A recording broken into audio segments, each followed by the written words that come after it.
여러분 안녕하세요. 오늘은요 저와 함께 이제 중세국어 첫 시간을 시작할 텐데요.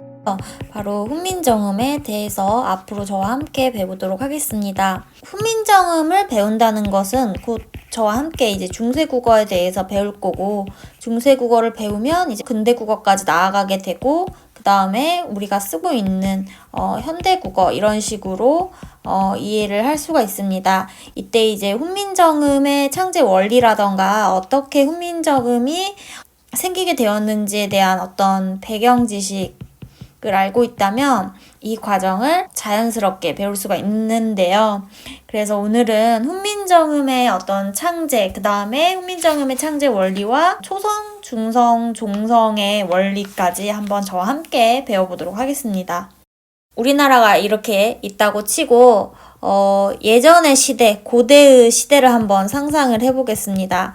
그렇다면 여러분들이 훈민정음이 창제된 게 언제일까라고 생각했을 때 그건 바로 이제 중세입니다. 1443년, 그러니까 세종 25년에 훈민정음이 이제 창제가 됩니다. 그러니까 한글이 이때 창제가 되는 거죠. 여러분들이 이런 생각을 할 수 있습니다. 그러면 이 고대 시기에는 어떻게 우리의 언어를 표현을 했을까? 사람들은 말은 했잖아요. 여러분들이 사극을 보면 알다시피 그때도 다 의사소통은 됩니다. 그걸 단순하게 이렇게 생각할 수 있어요. 우리가 시골에 가면은 할머니 할아버지가 있잖아요. 근데 이 할머니 할아버지들이 한글을 못 읽는 분들, 지금은 좀 그런 분들이 적긴 한데 예전에는 많았죠. 한글을 모르시는 분들이 많아요. 근데 우리랑 너무 의사소통은 잘 되죠. 그런 것처럼 글자가 없더라도 사람들 사이의 말, 그러니까 언어적인 의사소통은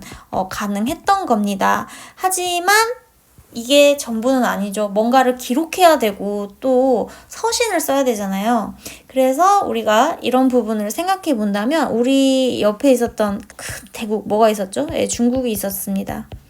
이 중국이 바로 한자권의 나라잖아요. 그래서 우리는 이때 차자표기라고 하죠. 차자표기를 합니다. 차자표기가 뭐냐면 이게 빌릴 차예요. 뭘 빌린다? 중국의 한자를 빌려서 표기를 했습니다. 이게 한글이 없었기 때문에 어쩔 수 없이 가장 효율적이고 이미 쓰고 있는 그런 문자, 그리고 우리가 한문권의 나라이기 때문에 자연스럽게 중국의 한자를 빌려와서 표기하는 방법이 있었습니다. 이것 같은 자료는요, 고유명사 표기가 나오는데 여기서 보면은 고구려의 시조인 주몽, 고구려의 초기 수도인 졸본, 고구려 이대왕인 유리왕을 이런 식으로 추모, 홀본, 유류 이런 식으로 표현을 했는데요. 이게 뭐냐면 우리는 주몽이라고 불렀지만 실제로 주몽을 표기할 수 없기 때문에 뜻은 전혀 상관없이 음만 따온 겁니다. 그래서 추모라고 가장 비슷하다고 생각을 한 거예요. 추모, 주몽 이게 좀 이해가 되죠. 홀본도 졸본, 그 다음에 유류도 유리왕 이런 식으로 우리가 생각을 했던 겁니다. 하지만 이게 현실 발음이랑 괴리가 크잖아요. 그 다음에 이제 이두 같은 경우는요, 임신년 6월 16일에 두 사람이 함께 서약해 기록한다. 이런 기록을 이런 식의 한자로 이제 소용을 한 겁니다. 이 중국의 한자는요, 지금도 보면 알겠지만 주어, 그 다음에 서술어, 목적어 순입니다. 우리나라는 서술어가 가장 뒤에 나오지만 한자권 같은 경우는요, 서술어가 앞에 나와요.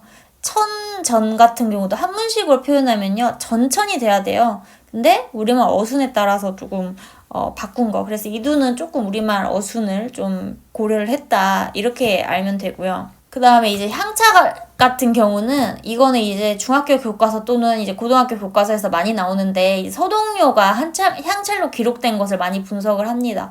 그래서 선화공주 주은 타밀지 가량 치고 소동방을 야을 묘을 포견 거여 이런 식으로 되어 있고, 여기에 대한 우리말 설명이 선화공주님은 남몰래 짝지어두고 소동방을 밤에 몰래 안고 간다 이런 내용인데요. 지금 제가 사실은 이제 훈민정음 창제에 대해서 더 설명을 해야 되는데 이 부분을 조금 어려운 부분이니까 얘기를 하다 보니까 좀 길어지는데 여기서 이걸 다 외우거나 이럴 필요가 없이 은, 량, 고, 을, 견, 여 같은 거는 모두 우리말의 어떤 조사나 어미를 나타내는 것입니다. 그래서 이런 부분에서 어떤 부분은 음을 따고 어떤 부분은 뜻을 따고 이렇게 좀 구분해서 생각을 정리를 해보자면요. 이 차차 표기에는 한문을 딴 구결, 그 다음에 어순을 좀 우리말에 맞게 한 이두, 그 다음에 조사와 어미를 음으로 표기한 이제 향찰 같은 경우가 있습니다.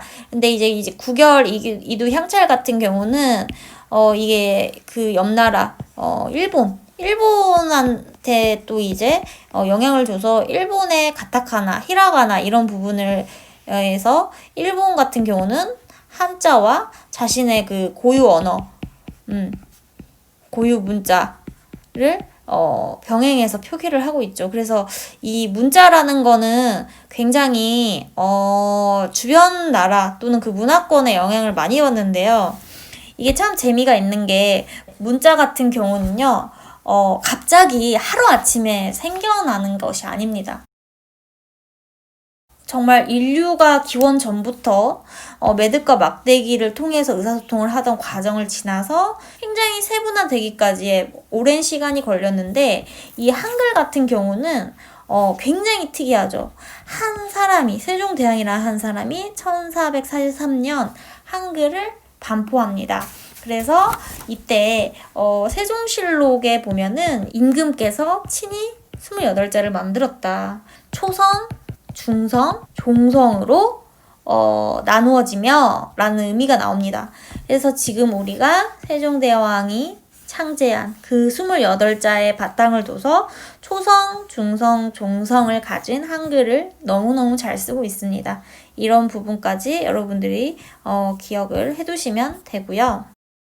초성, 중성, 종성이라고 하는 거는 예를 들어 강이라는 글자에서 기역이 바로 초성이고 중성은 아고 종성은 이응 이런 식으로 우리가 표기를 합니다.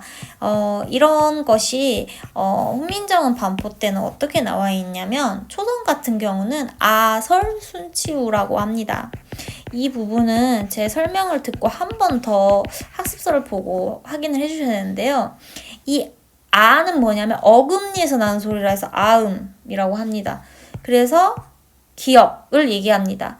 그래서 이거는 지금도 영구개음이라고 하거든요. 영구개음은 그 구강 구조에서 목구멍 바로 뒤에 입천장이 바로 영구개음입니다.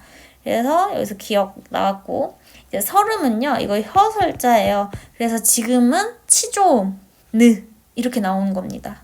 그 다음에 순음은요. 입술 순자라고 해가지고 지금은 양순음, 무 이런 식으로 미음이 나오는 거죠. 그 다음에 치음은 이치자라고 해서 치조음, 스, 자 이렇게 나오는 거죠. 그 다음에 후음 같은 경우는 이건데 목구멍의 모양을 본떠서 만든 것입니다. 그래서 이 기역은 혀뿌리가 목구멍을 막는 그 모양, 그 다음에 이거는 혀끝이 윗 잇몸에 닿는 모양. 그 다음에 이거는 입의 모양. 그 다음에 이거는 치아가 교차하는 모양.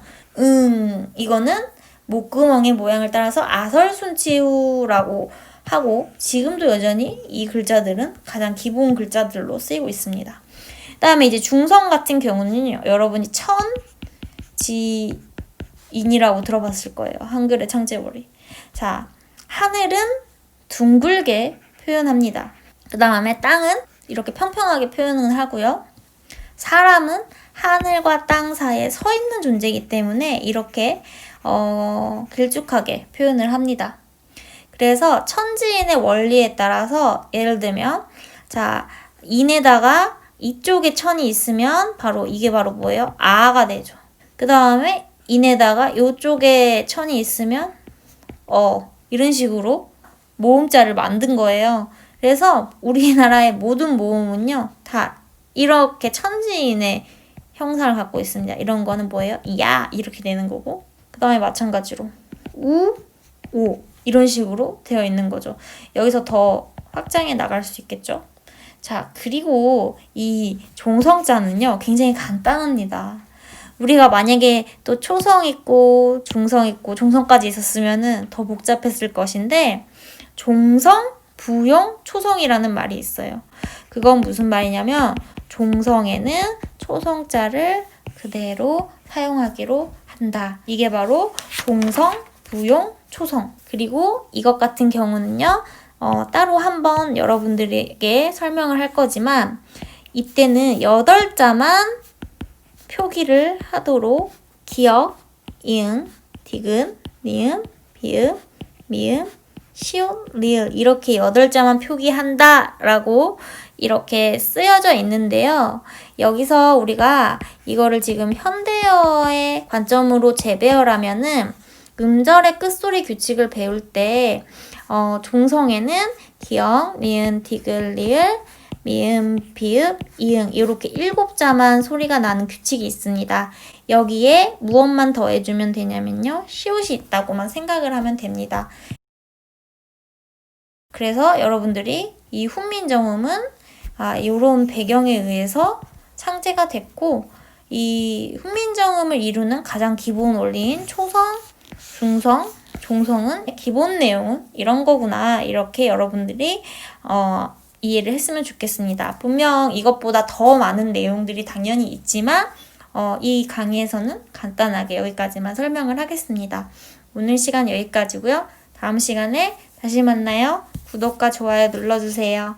안녕.